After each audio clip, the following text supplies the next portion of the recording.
pagi Bapak Ibu sekalian, selamat beribadah bersama-sama dengan kami semua. Dan bagi mereka yang mungkin baru pertama kali hadir bersama-sama dengan kami di sini, Majelis Jemaat mengucapkan selamat datang dan selamat beribadah bersama-sama dengan kami. Sebelum ibadah dimulai, ada beberapa wartalisan yang ingin disampaikan.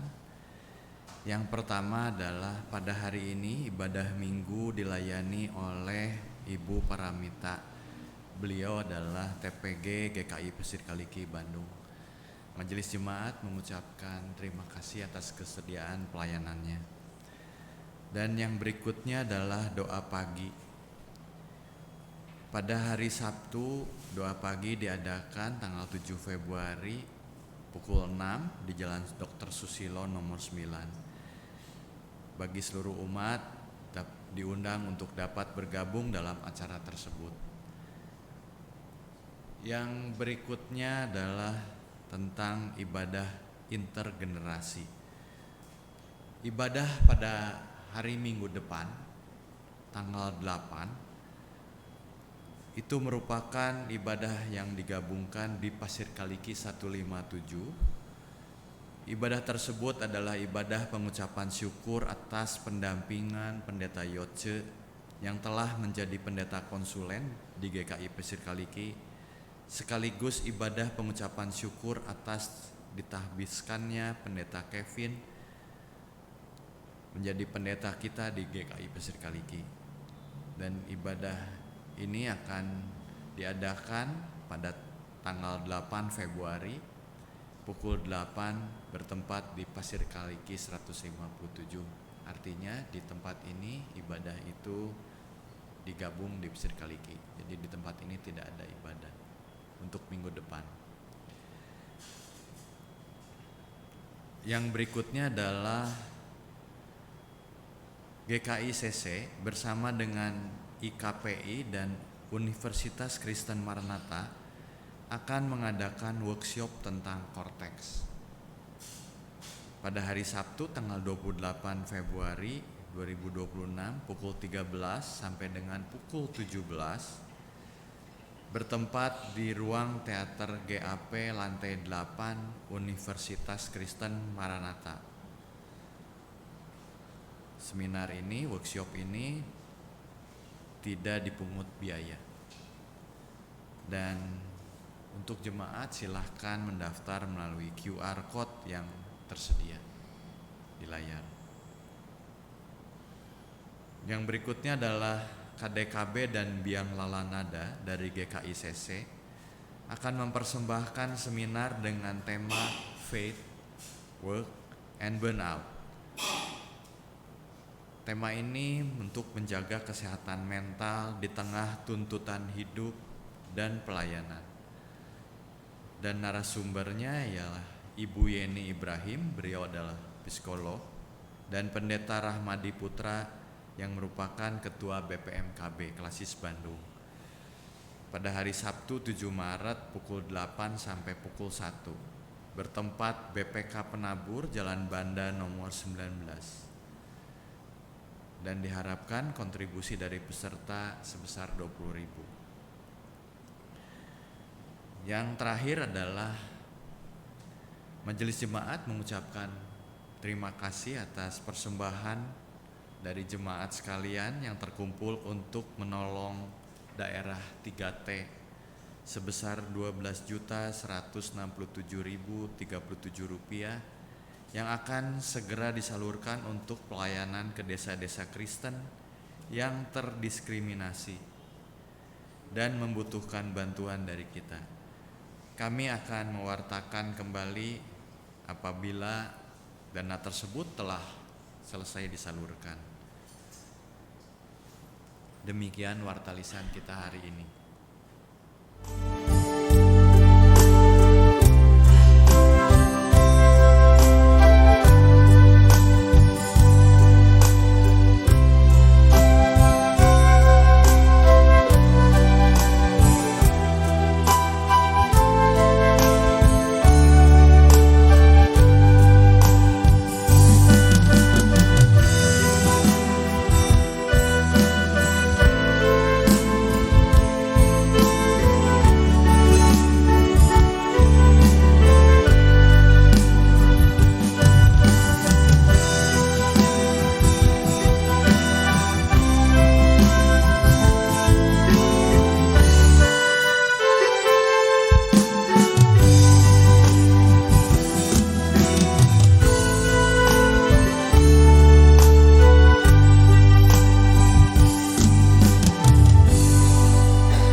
Mari kita bersaat teduh sejenak.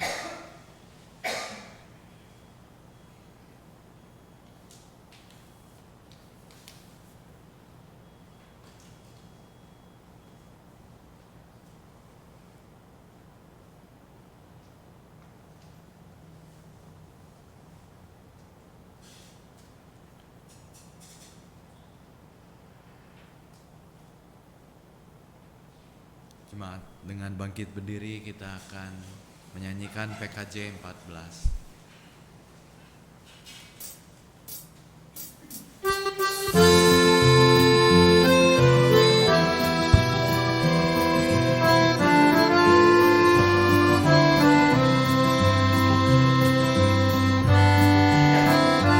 Ku nyanyikan kasih setia Tuhan selamanya.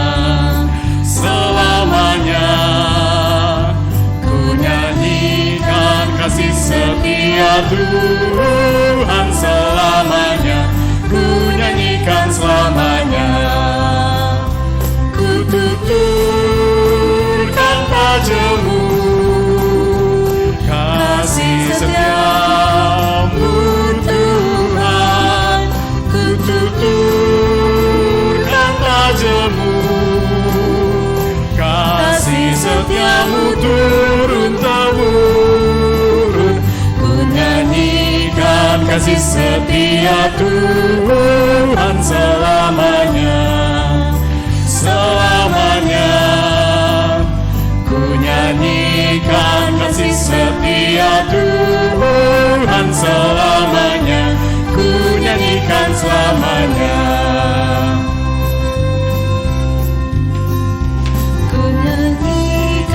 Kasih setia Tuhan selamanya. Selamanya ku nyanyikan kasih setia Tuhan selamanya, ku nyanyikan selamanya.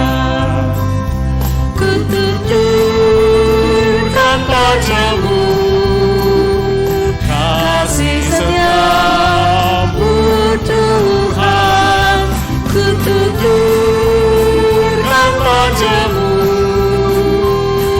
kasih setiamu turun-temurun.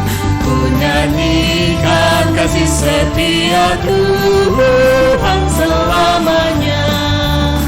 Selamanya ku nyanyikan kasih setia Tuhan selamanya, ku nyanyikan selamanya.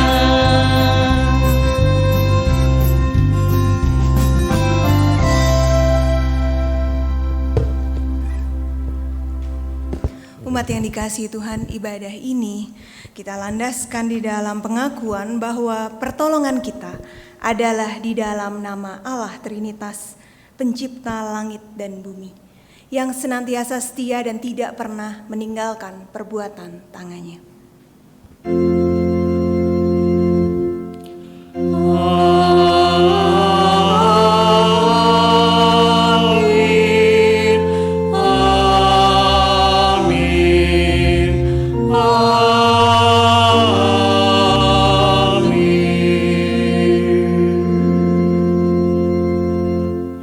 Karunia, rahmat, dan damai sejahtera dari Allah Bapa, Yesus Kristus, dan Roh Kudus menyertai saudara sekalian.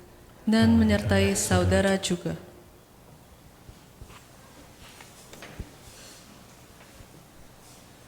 Jemaat sekalian, akhir-akhir ini begitu masifnya muncul quote kata-kata bijak ataupun kalimat-kalimat yang terdengar menggugah dan dirasakan relate dengan kehidupan kita, dan dengan mudah dapat kita akses melalui sosial media, sehingga kita membenarkan dan melihatnya sebagai opsi atau dasar untuk menjalani kehidupan.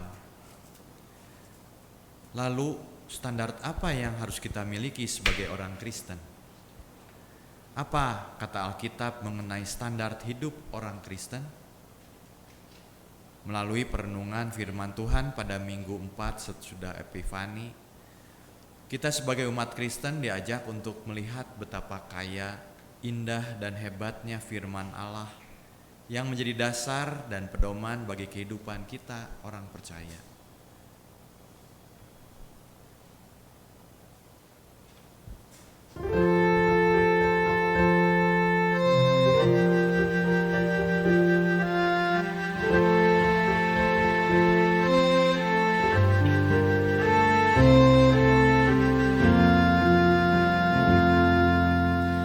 Nyanyikan lagi bagiku firman kehidupan. Sungguh mulia dan merdu firman kehidupan. Firman yang terindah, ajarku setia, indah benar, ajaib benar, firman kehidupan. Indah benar, ajaib benar, firman kehidupan. Kristus memberi dunia firman kehidupan. Hai pendoa, dengarkanlah firman kehidupan. Bagimu anugerah diberi berlimpah, indah benar, ajaib benar, firman kehidupan. Indah benar, ajaib benar, firman kehidupan.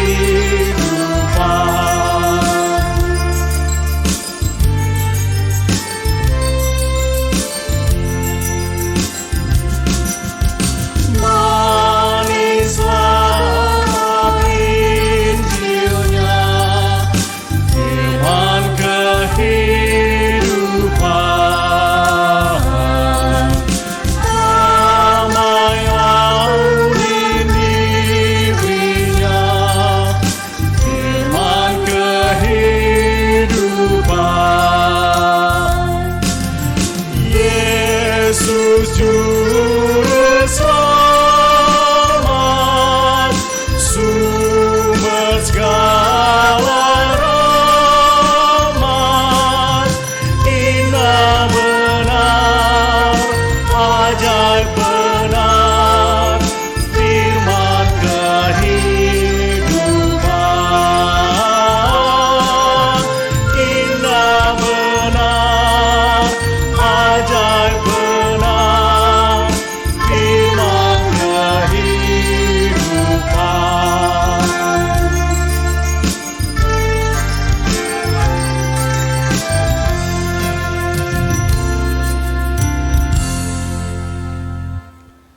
Jemaat Tuhan, kita sebagai anak-anak Tuhan, seringkali kita pun lebih suka mencari kata-kata indah yang membenarkan tindakan kita yang diunggah dalam sosial media, dibandingkan membaca dan mempelajari apa yang benar menurut firman Tuhan. Untuk itu, mari kita berdoa mengakui segala dosa dan kesalahan kita. Saya akan memberikan kesempatan untuk kita semua berdoa secara pribadi kepada Tuhan. Mohon ampun atas segala apa yang telah kita perbuat di dalam kehidupan kita. Dan di akhir saya akan menutupnya. Mari kita berdoa.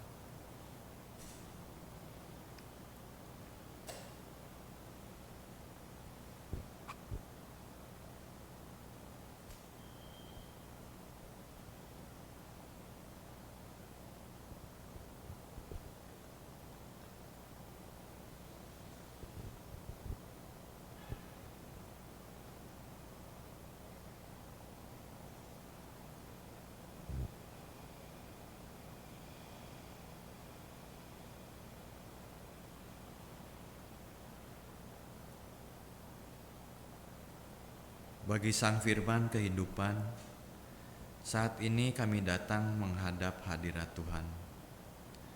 Kami memohon ampun atas segala dosa yang telah kami lakukan. Ampunilah kami karena kami lebih suka mendengarkan dan mengikuti apa yang benar menurut dunia. Kami lebih memilih petunjuk yang lebih menyenangkan hati kami. Ampuni kami ya Tuhan, dan kasihanilah kami orang yang berdosa ini. Biarlah Roh Kudus-Mu menolong kami, agar kami mau terus belajar untuk mendengar dan berpegang kepada firman Tuhan. Di dalam nama Tuhan Yesus Kristus, Juru Selamat kami yang hidup, kami berdoa. Amin.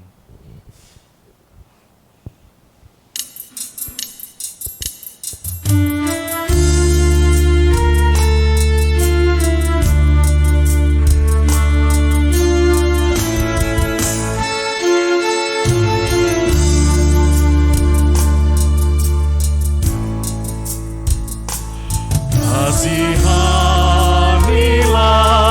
aku yang lemah, ya Tuhan Maha Kuasa.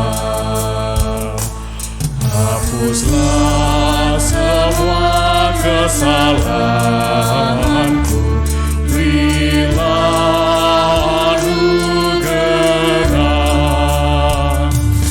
Oleh kasih dan kuasa-Mu, ku rasakan damai-Mu.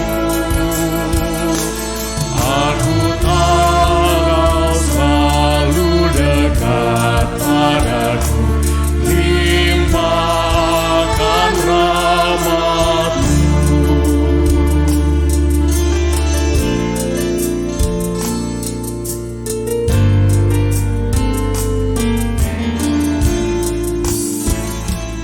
Kini aku sadari dosaku dan segala kekuranganku.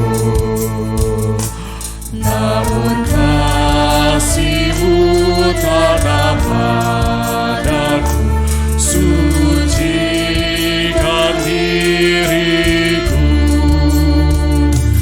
Ku serahkan seluruh hidupku pada Tuhan yang benar. Hatiku selalu bersyukur, bergemar dan berbahagia.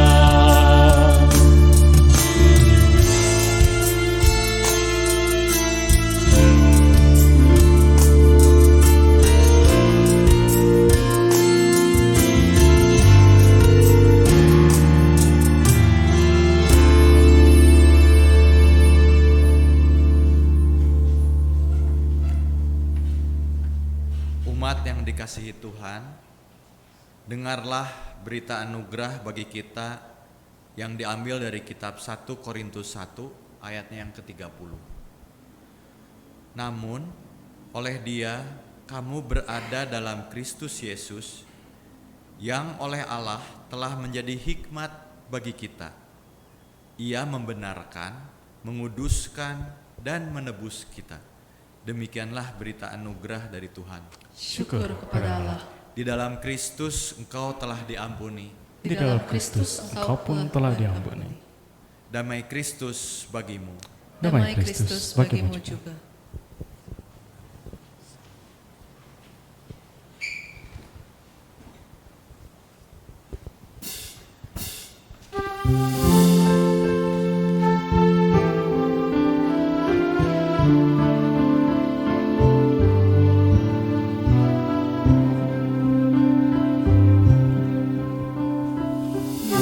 Dulu ku tertindih dosa,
Mari sebelum kita membaca dan merenungkan firman Tuhan, kita bersama-sama berdoa. Ketika pada saat ini kembali kami hadir di tempat ini, bertemu bersama dengan saudara-saudara seiman kami. Kami meyakini Tuhan bahwa ini adalah sebuah wujud syukur kami atas pemeliharaan Tuhan di dalam kehidupan kami. Dan ketika sebentar lagi kami juga hendak mendengarkan firman Tuhan, maka tuntunlah kami. Biarlah kuasa Roh Kudus yang memampukan kami untuk dapat memaknai dan menerima setiap pesan yang ingin Tuhan sampaikan bagi kami masing-masing pribadi di tempat ini. Sehingga di dalam kehidupan kami sehari-hari, kami mampu menjadi pelaku-pelaku firman yang menyatakan kebenaran dan bawa terang bagi sesama kami. Demi nama Kristus kami berdoa. Amin.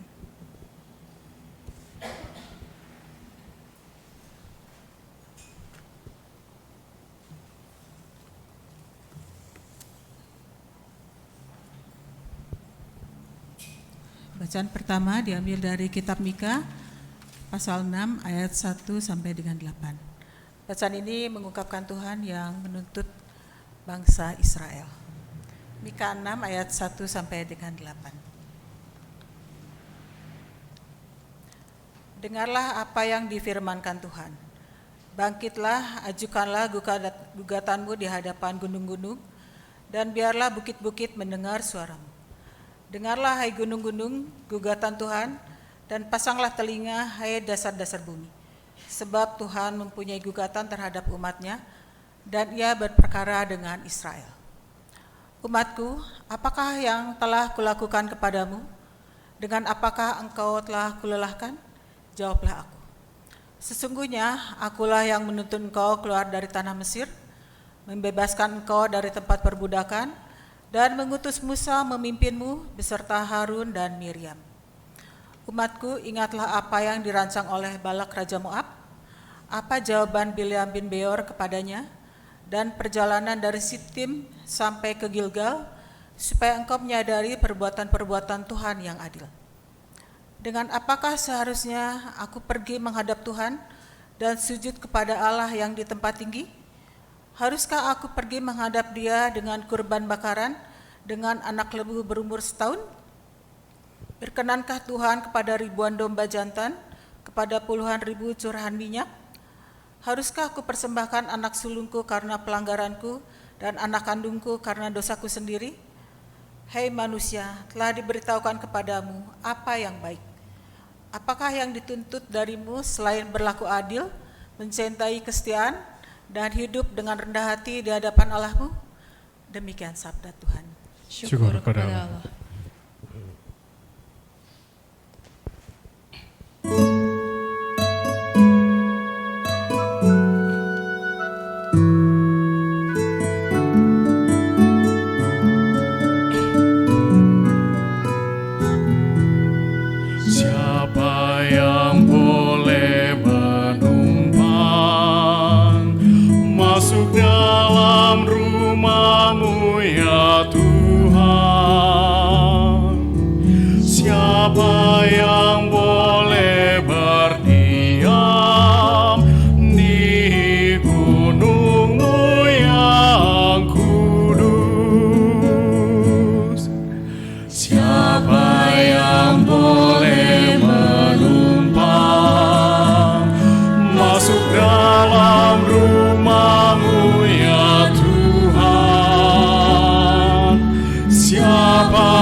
Masuk dalam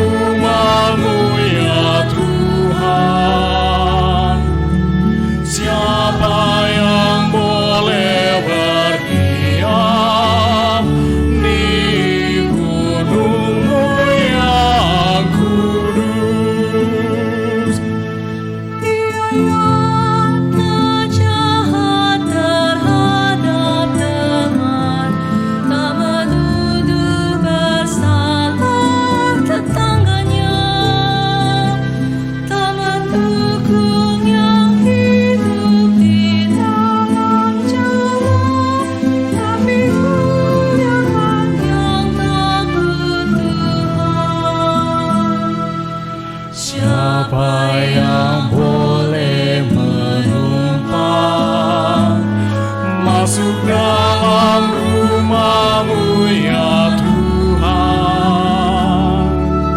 Siapa yang boleh berdiam di gunung-Mu yang kudus? Dia yang setia walaupun rugi, yang pinjamkan uangnya tanpa riba, yang menolak suap demi orang benar. Dia kan diam di kemah Tuhan. Siapa yang boleh menumpang masuk dalam rumah-Mu ya Tuhan? Siapa yang boleh berdiam di gunung-Mu yang kudus?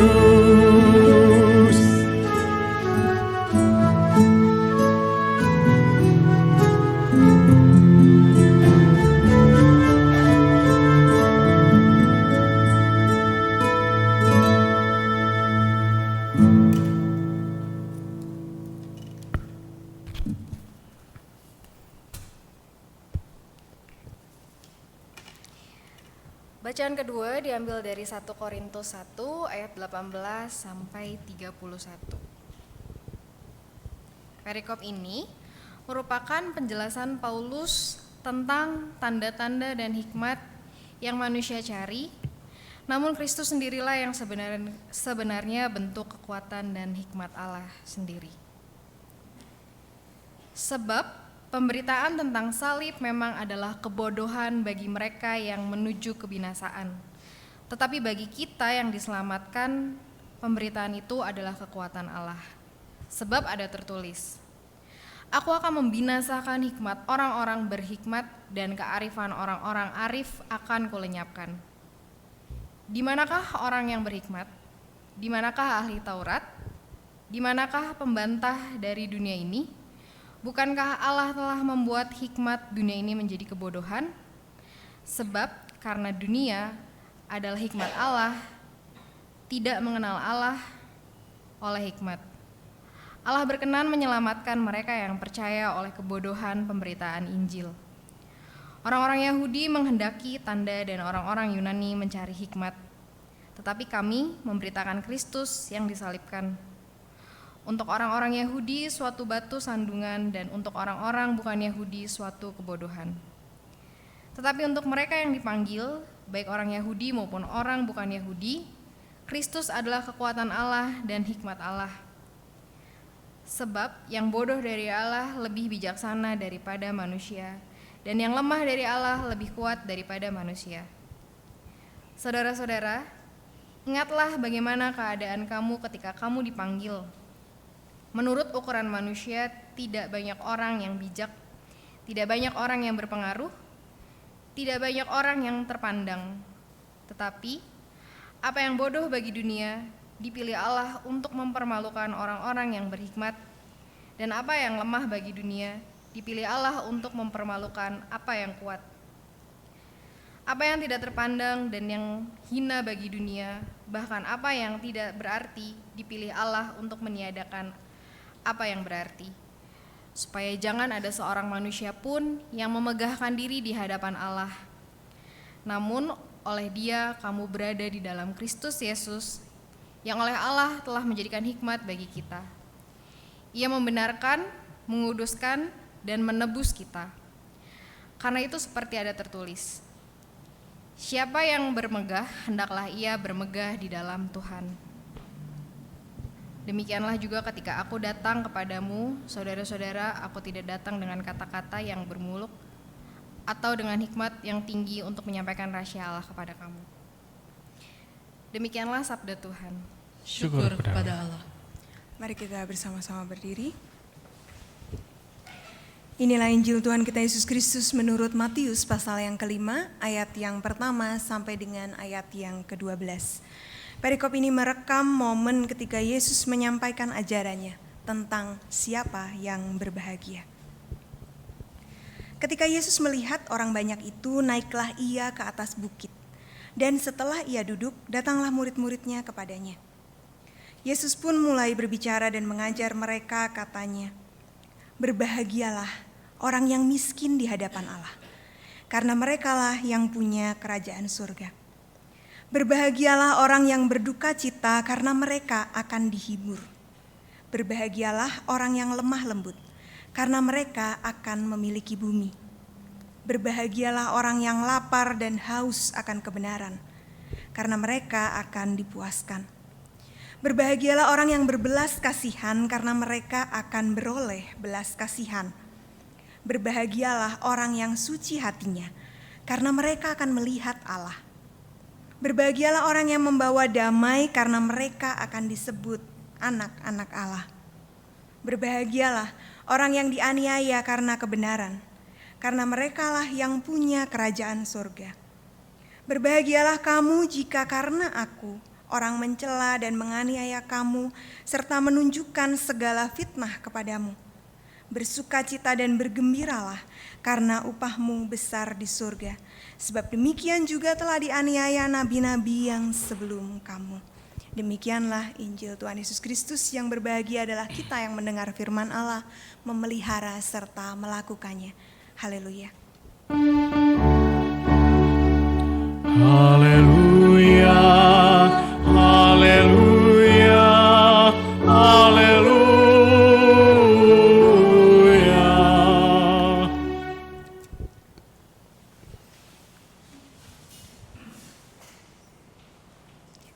Selamat pagi Bapak Ibu Saudara yang dikasihi Tuhan.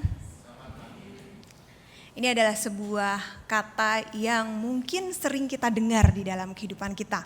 Overthinking. Ada sebuah cerita tentang seorang pengusaha yang meminta konseling kepada seorang pendeta. Jadi sudah berhari-hari sang pengusaha ini tidak bisa tidur nyenyak. Banyak pikiran.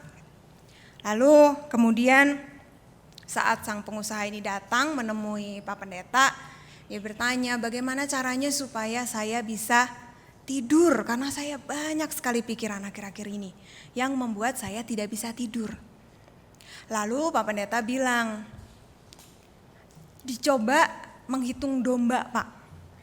Biasanya kalau nggak bisa tidur, tidak bisa tidur, kita menghitung domba, 1 domba, 2 domba, 3 domba, begitu ya, dan seterusnya. Lama-lama menghilanglah kita, begitu ya. Sudah pindah ke alam mimpi." Lalu kemudian sang pengusaha ini mencoba untuk menuruti perkataan dari Pak Pendeta. Dia mulai menghitung domba. Keesokan harinya, sang pengusaha ini kembali menelpon Pak Pendeta dan bertanya, "Pak, saya sudah mengikuti nasihat dari Bapak, tapi kenapa sampai sekarang saya juga masih belum bisa tidur?"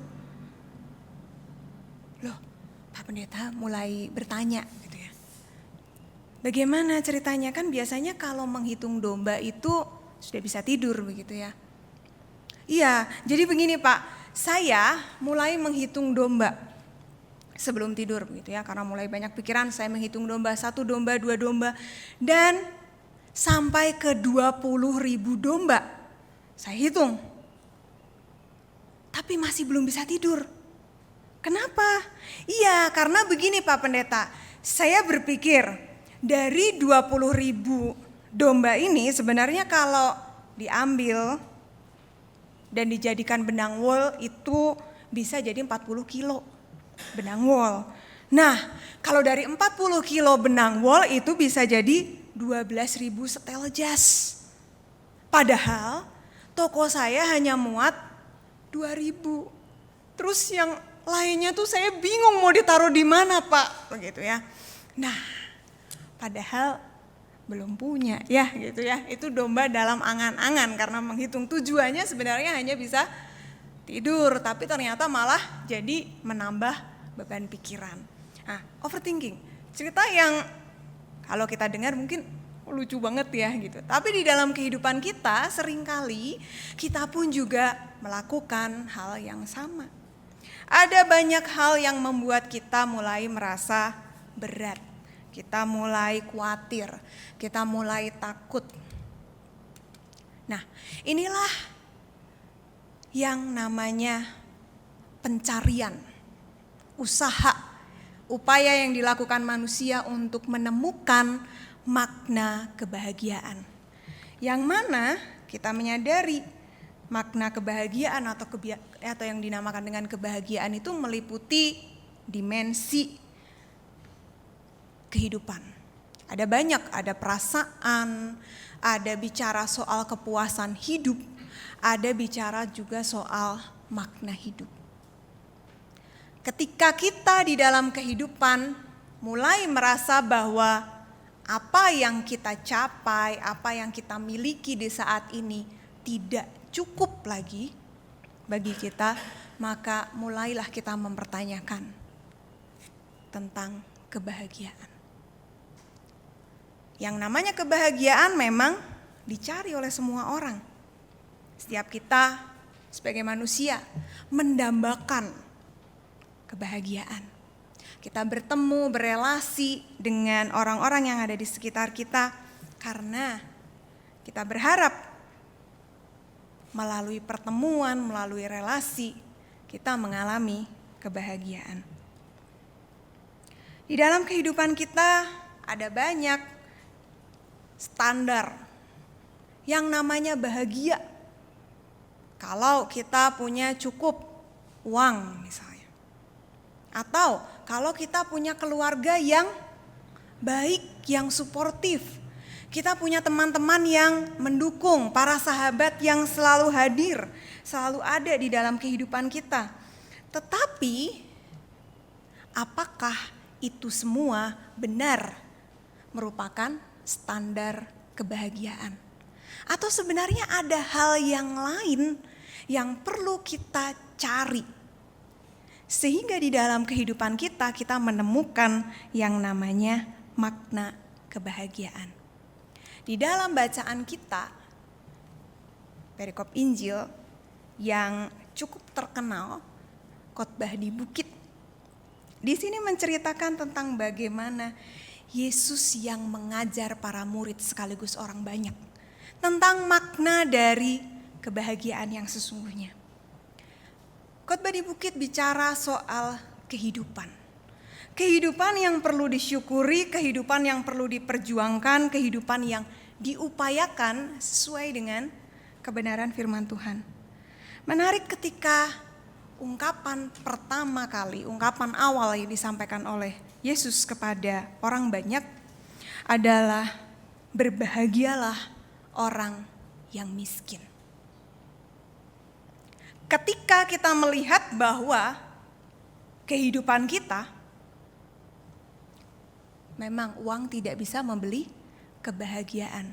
Tetapi kalau tidak ada uang juga pastinya kita tidak bahagia. Dan banyak lagi sebenarnya, bukan hanya bicara soal uang, tetapi juga bicara soal aspek-aspek yang lain, keluarga, kehidupan, makna. Ada banyak hal di dalam kehidupan kita yang seharusnya menjadi standar. Apa yang membuat kita merasa puas di dalam kehidupan? Apakah ketika kita berhasil mencapai sesuatu yang kita idam-idamkan, sesuatu yang kita impikan selama ini, maka kemudian kita ada di puncak kebahagiaan dan selesai. Menariknya di dalam kehidupan kita selalu mencari-cari yang namanya kebahagiaan. Dari kecil berjuang sekolah supaya mendapatkan nilai yang bagus, jadi juara. Lalu setelah itu di jenjang yang lebih tinggi, kuliah, ambil jurusan yang disukai. Lalu kemudian setelah itu bekerja. Setelah itu berkeluarga. Punya anak, cucu, dan banyak lagi. Dan dalam setiap aspek yang kita jalani di kehidupan kita, bukankah selalu ada masa-masa di mana kita mencapai yang namanya kebahagiaan? Tetapi ketika kita mencapai kebahagiaan di dalam kehidupan kita, ketika kita mendapatkan apa yang kita inginkan, apakah kemudian itu berhenti hanya di titik itu? Bukankah di dalam kehidupan kita seringkali, kita sudah mencapai hal yang kita inginkan, hal yang kita harapkan. Tetapi ternyata masih ada ketidakpuasan. Seharusnya saya bisa mencapai yang lebih tinggi. Dan seringnya kita menyesali kegagalan-kegagalan yang ada di masa lalu. Di dalam perikop bacaan Injil di hari ini, Yesus ingin menunjukkan bahwa makna kebahagiaan yang sesungguhnya itu sebenarnya tidak bicara soal standar yang ditetapkan oleh manusia. Manusia dapat menetapkan banyak standar. Punya uang sekian bisa membuat kita bahagia karena sudah mengalami yang namanya financial freedom, begitu ya, kebebasan finansial. Jadi udah nggak mikir lagi besok makan apa, besok hidup gimana, tinggal di mana. Punya keluarga yang baik, itu juga standar kebahagiaan. Suami yang mengerti kebutuhan istri yang mau mendampingi dan setia kepada suami itu adalah standar kebahagiaan. Punya anak-anak yang juara, itu juga sebuah standar kebahagiaan. Seringkali kita berada di dalam kungkungan standar yang ditetapkan oleh orang lain. Dan ini sebenarnya yang ingin disampaikan oleh Yesus. Di tengah-tengah kondisi bangsa Yahudi di mana mereka pada saat itu sedang mengalami penindasan, berada di tengah ketidakadilan. Bagaimana bangsa Yahudi bisa mengalami kebahagiaan kalau untuk hidup, bernafas, bekerja saja semua harus diatur? Dan ini pula yang terjadi di dalam kehidupan kita. Ketika kita mulai merasakan bahwa ada banyak hal, ada ketidakpuasan yang kita alami di dalam kehidupan kita. Ada banyak hal-hal, harapan yang tidak tercapai. Itu membuat kita merasa takut, merasa khawatir. Bagaimana nasibnya bangsa Indonesia ini nantinya? Mulai ada berita bencana, gempa, banjir, dan banyak lagi. Kita mulai merasa takut, kita mulai merasa khawatir, kita mulai merasa kehilangan semangat. Kita kecewa. Dan inilah sebenarnya hambatan-hambatan yang membuat kita sulit mencapai kebahagiaan. Ketidakpuasan. Kita merasa bahwa apa yang kita miliki saat ini tidak sesuai dengan standar kebahagiaan yang ditetapkan oleh dunia ini. Kita mulai kecewa, kita mulai merasa bahwa ini tidak adil, hidup saya tidak adil. Saya adalah orang yang setia melayani Tuhan. Tetapi di dalam kehidupan saya kenapa ada banyak hal sulit yang saya alami? Saya kehilangan orang-orang yang saya kasihi. Saya kehilangan orang-orang yang saya harapkan tadinya menjadi support di dalam kehidupan saya. Ada banyak ketidakpuasan. Bicara soal keinginan duniawi. Tuhan, ada banyak hal yang saya inginkan terjadi di dalam kehidupan saya. Dan ketika Tuhan berjanji bahwa Tuhan senantiasa memelihara kita sebagai umat yang percaya kepadanya, tetapi masih ada banyak hal yang membuat kita merasa sulit menjalani kehidupan. Kita seringkali bertanya, di mana Tuhan ketika saya menderita, ketika saya kehilangan, ketika saya tidak berdaya menghadapi masalah-masalah dan pergumulan kehidupan saya, di manakah Tuhan? ada kesepian batin yang kita alami, yang kita rasakan, yang membuat kita kecewa dan yang membuat kita semakin jauh dari kebahagiaan.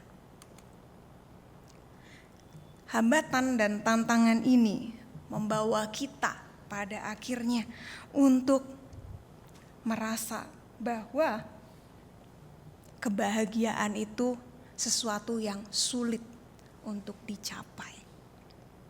Padahal sebenarnya di sini Yesus ingin mengatakan kepada kita muridnya, kepada banyak orang bahwa yang namanya kebahagiaan, standar kebahagiaan itu tidaklah ditetapkan oleh manusia.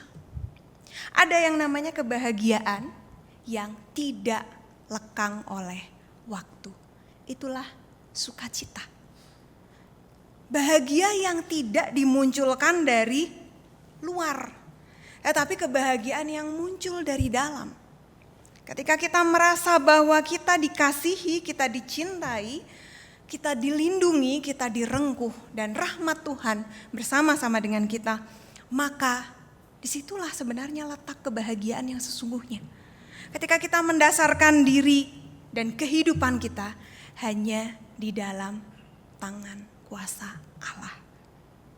Kalau kita membaca perikop, bacaan khotbah di bukit, kita melihat ada banyak hal yang cukup dipertanyakan.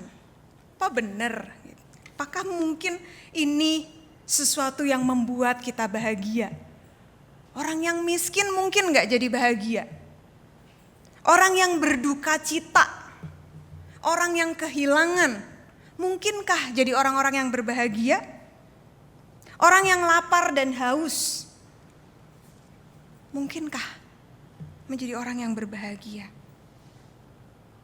Tetapi di sini Yesus ingin mengatakan bahwa kebahagiaan adalah sesuatu yang lahir dari Allah. Maka kita bisa mencapai kebahagiaan meskipun hal-hal yang ada, yang terjadi di sekitar kita bukanlah hal-hal yang indah, bukanlah hal-hal yang menakjubkan. Allah tidak serta-merta membuat kita anak-anaknya lepas dari yang namanya pergumulan, dari yang namanya kesulitan, dari yang namanya tantangan. Ada banyak hal yang membuat kita kecewa di dalam kehidupan ini. Ada banyak hal yang membuat kita takut, membuat kita khawatir. Tetapi melalui kehidupan Yesus, Yesus pun juga mengajarkan bahwa ada hal-hal yang mungkin dipandang rendah oleh dunia tetapi digunakan oleh Allah untuk membawa sukacita bagi banyak orang. Itulah salib. Salib yang dipandang rendah, salib yang dipandang hina, salib yang dipandang sebagai sebuah bentuk hukuman yang paling buruk bagi bangsa jajahan Roma, ternyata digunakan oleh Allah sebagai misi penyelamatan. Bukan hanya untuk bangsa Yahudi, tetapi untuk seluruh umat manusia. Dan karena itu, salib adalah sebuah peristiwa besar yang terjadi di dalam kehidupan kita. Anugerah terbesar yang kita terima, yang membuat kita yang tadinya jauh, yang tadinya adalah musuh Allah, menjadi dekat, diperdamaikan dengan Allah. Sehingga menarik ungkapan dari John Piper, dia seorang teolog yang mengatakan bahwa penghinaan terbesar terhadap salib adalah ketika kita hidup seolah-olah hidup kita ini tidak berharga. Padahal Kristus telah membayar segalanya. Hidup yang tidak berharga adalah ketika kita menempatkan kehidupan kita, standar kebahagiaan kita pada hal-hal duniawi. Pada hal-hal yang kasat mata, terlihat. Itu adalah sebuah penghinaan terhadap salib. Karena pada dasarnya peristiwa salib mengingatkan kita akan anugerah Allah. Kita ditebus, kita dikasihi, kita ditolong, kita keluar dari kegelapan dosa. Kita menuju kepada terang Allah. Sehingga di dalam kehidupan kita, inilah kabar sukacita yang sesungguhnya. Damai sejahtera yang Allah tetapkan di dalam kehidupan kita, yang masuk di dalam hati kita. Kita percaya bahwa Allah hadir bersama kita. Di tengah tantangan, di tengah masalah kehidupan, di tengah rasa duka, di tengah kehilangan, di tengah ketidakadilan, penghinaan dari orang-orang yang ada di sekitar kita, yang mungkin kita rasakan, pengkhianatan, luka, rasa sakit. Allah tidak pernah membiarkan kita sendiri. Allah bersama kita dan Allah memulihkan setiap orang yang hancur hidupnya. Asalkan kita mau menempatkan Allah sebagai yang utama di dalam kehidupan kita. Dan inilah anugerah, inilah cinta, kasih yang diberikan Allah di dalam kehidupan kita. Sehingga kita menyadari, mengimani dan meyakini bahwa berbahagia di dalam Kristus adalah sebuah pilihan berharga. Salah ketika kita menempatkan dan menetapkan kebahagiaan kita kepada standar dunia. Yang benar adalah ketika kita menempatkan kehidupan kita, kebahagiaan kita hanya di dalam tangan Allah. Kita menyadari begitu besar kasih Allah di dalam kehidupan kita. Bahkan dia rela turun. Dia rela mengambil hal yang paling mengerikan, yaitu salib, demi kita, demi rasa cintanya bagi kita semua. Mari terus menjadi orang-orang yang berbahagia, karena kita tahu bahwa Allah mengasihi kita. Terlepas dari siapa, bagaimana kita, dia tetap ada, dia tetap mendampingi, menyertai, dan menuntun kita untuk terus berjalan di jalan kebenarannya. Amin.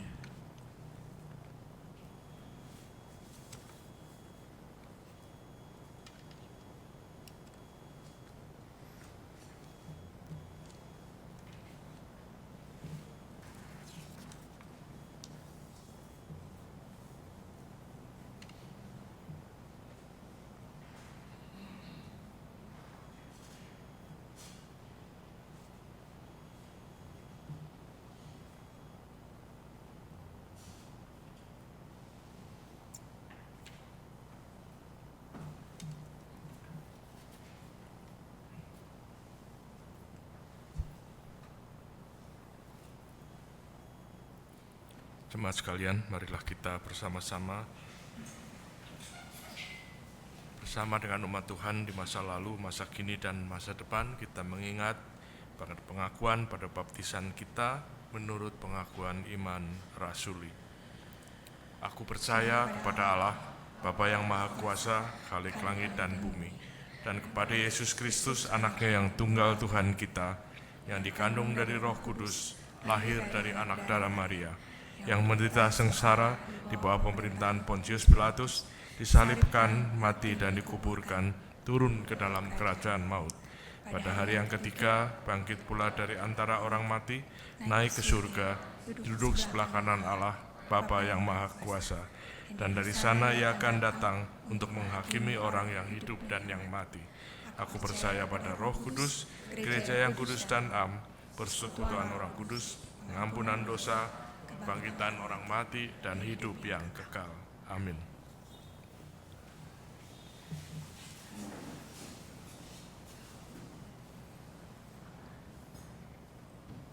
Mari kita bersama menaikkan doa syafaat kita. Kita berdoa.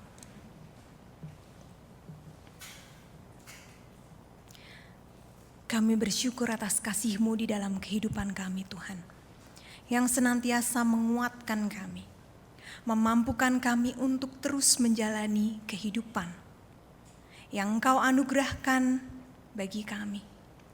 Kami menyadari ada banyak hal yang membuat kami seringkali merasa kecewa. kami merasa takut, kami merasa khawatir. Tetapi kami percaya Tuhan bahwa Engkau selalu menjaga dan menolong kami. Engkau memberikan kekuatan dan penghiburan bagi kami ketika kami merasa bahwa beban yang kami pikul saat ini terlalu berat.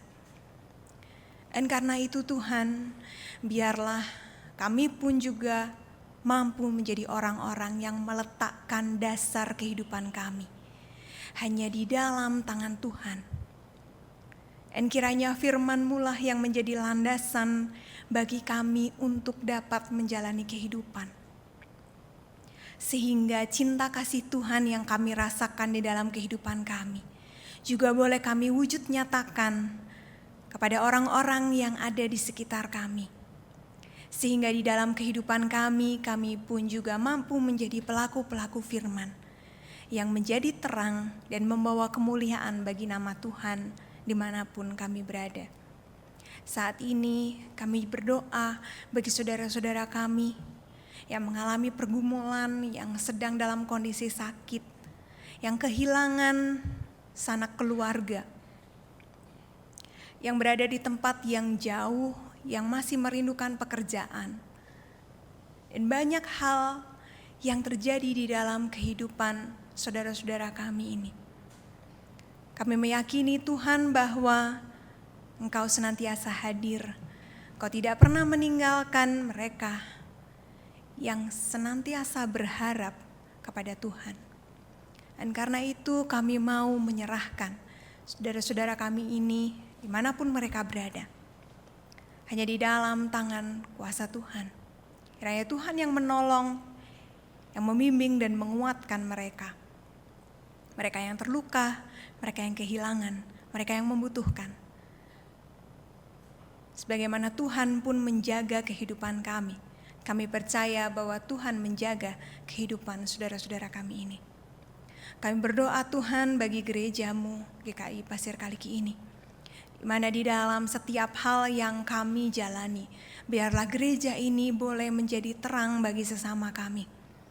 Ketika sebentar lagi kami pun juga hendak memasuki masa raya Paskah, kiranya Tuhan, kasih-Mu yang menyertai kami, kasih-Mu yang menguatkan kami. Kami terus berdoa bagi gereja kami ini, bagi para panitia yang terpilih untuk kegiatan selama Minggu Prapaskah hingga ke masa Pentakosta nanti. Kami percaya bahwa Tuhan menjaga kami. Dan biarlah Tuhan melalui pelayanan yang kami lakukan, nama Tuhan boleh dipermuliakan. Kami dapat menjadi berkat bagi umat-Mu dan juga bagi mereka yang ada di sekitar kami. Saat ini juga Tuhan, kami hendak berdoa bagi bangsa dan negara kami, di mana banyak saudara-saudara kami yang kehilangan harta benda, sanak saudara karena bencana, karena musibah yang silih berganti terjadi di tengah bangsa kami ini. Kiranya Tuhan, tangan kasih-Mu terus merangkul bangsa kami Indonesia ini. Kami berdoa bagi para pemimpin negeri kami. Biarlah Tuhan, para pemimpin kami dapat menjadi pemimpin-pemimpin yang bijaksana, yang bukan hanya memikirkan kepentingan sendiri, tetapi juga kepentingan seluruh rakyat Indonesia ini. Kami mau menyerahkan bangsa kami, bangsa yang Engkau kasihi ini, hanya di dalam tangan kuasa-Mu. Dan akhirnya Tuhan, kami juga hendak membawa doa-doa kami secara pribadi di hadapan Tuhan. Kami percaya bahwa Engkau mendengarkan setiap doa kami, setiap keluh kesah kami, setiap harapan-harapan yang ingin kami wujudkan di dalam kehidupan kami.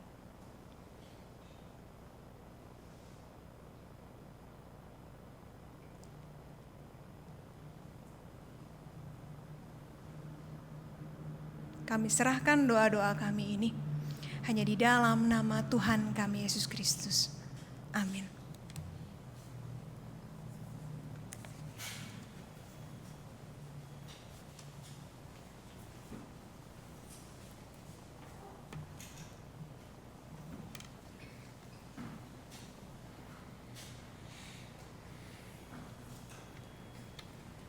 Bapak, Ibu, dan saudara-saudara sekalian, marilah kita bersama-sama menyampaikan persembahan syukur kepada Tuhan. Ayat persembahan yang mendasari persembahan ini diambil dari Mazmur 18, ayat yang 32 dan 50. Sebab siapakah Allah selain Tuhan, dan siapakah gunung batu kecuali Allah kita? Sebab itu aku hendak menyanyikan syukur bagimu di antara bangsa-bangsa, ya Tuhan, dan menyanyikan mazmur bagi namamu.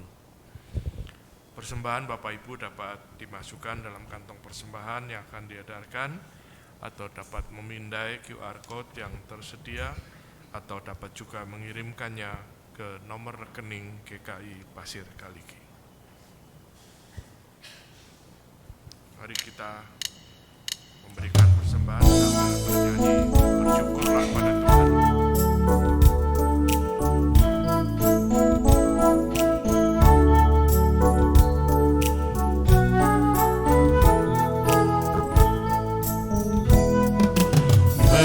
Bersyukurlah pada Tuhan, serukanlah namanya, bernyanyilah bagi Tuhan, mari bermazmurlah.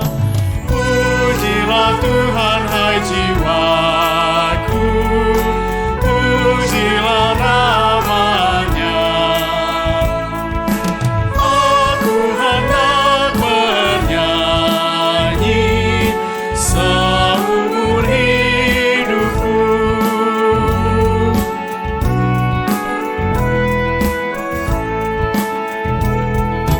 Hatiku siap ya Tuhan, bernyanyi dan bermazmur,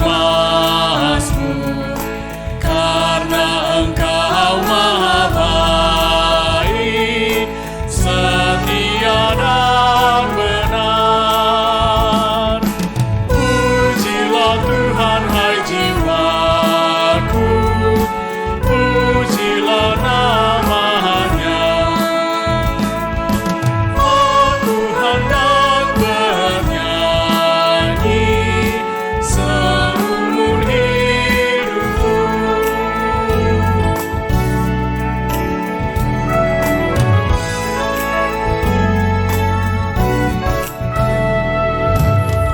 Aku hendak mengagungkan Allahku dan Rajaku, memuliakan namanya untuk selamanya.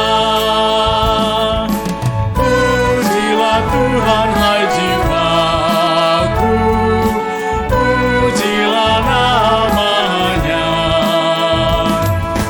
Aku hendak bernyanyi seumur hidupku.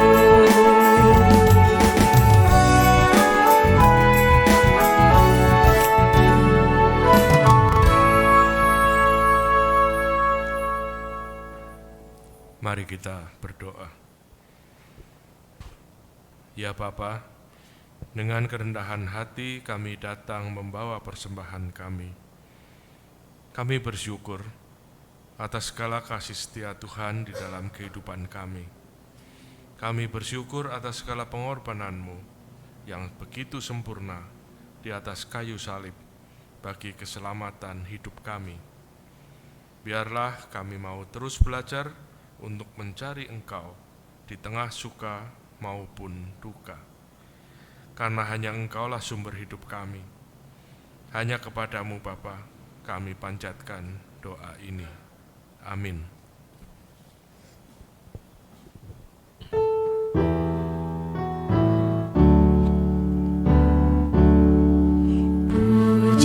Pujilah Khalik semesta, sumber segala kurnia, sorga dan bumi Sang Bapa, Putra, Roh Kudus. Amin.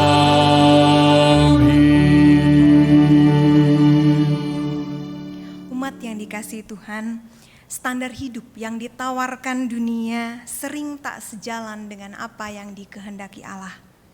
Selaku umat Tuhan, marilah terus berkomitmen untuk hidup dalam standar hidup yang ditentukan Allah, yang mendatangkan kebahagiaan sejati dalam kehidupan.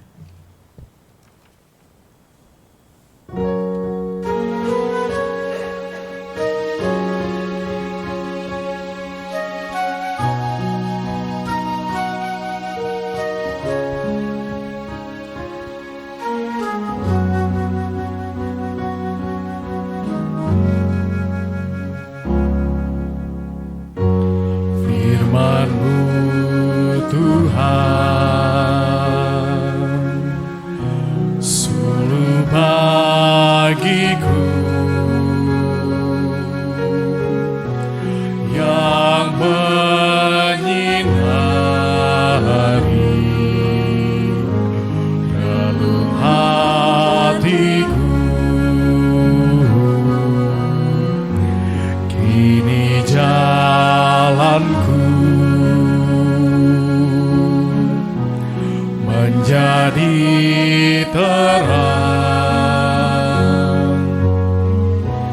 karena firman-Mu bagai surya benderang.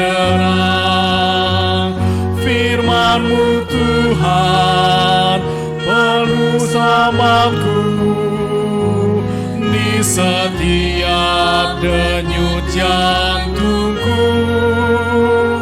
Sabda yang hidup, firman yang kudus, terus berkuasa dalam hidupku.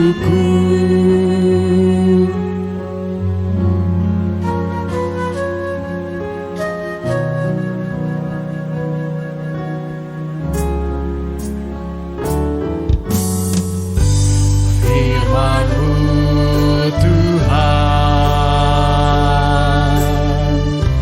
suluh bagiku yang menyinari relung hatiku. Ini jalanku menjadi terang karena firman-Mu bagai surya benderang.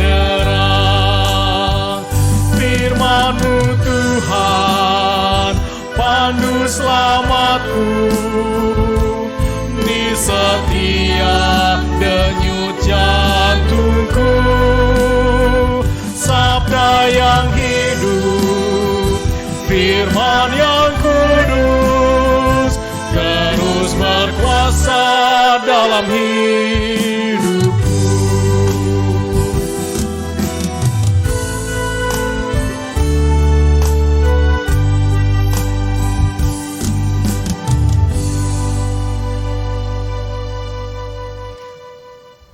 Umat yang dikasihi Tuhan, ibadah ini hampir berakhir. Tetapi ibadah kita yang sesungguhnya di dalam kehidupan kita sehari-hari, itulah yang seharusnya kita landaskan hanya di dalam firman Tuhan. Dan untuk itu mari bersama kita pulang dalam terang kemuliaan Tuhan yang menyinari hidup kita. Dan mari kita mengarahkan hidup kita kepada Tuhan. Kami mengarahkan hati kami kepada Tuhan. Jadilah saksi Kristus. Syukur kepada Allah. Terpujilah Tuhan. Kini dan selamanya. Mari kita bersama menerima berkat dari Tuhan. Kiranya Allah Trinitas Maha Kudus merahmati, merengkuh dan mencintai kita. Dan kiranya kasih karunia dari Tuhan Yesus Kristus serta persekutuan Roh Kudus menyertai kita sekalian dari sekarang sampai selama-lamanya. Haleluya.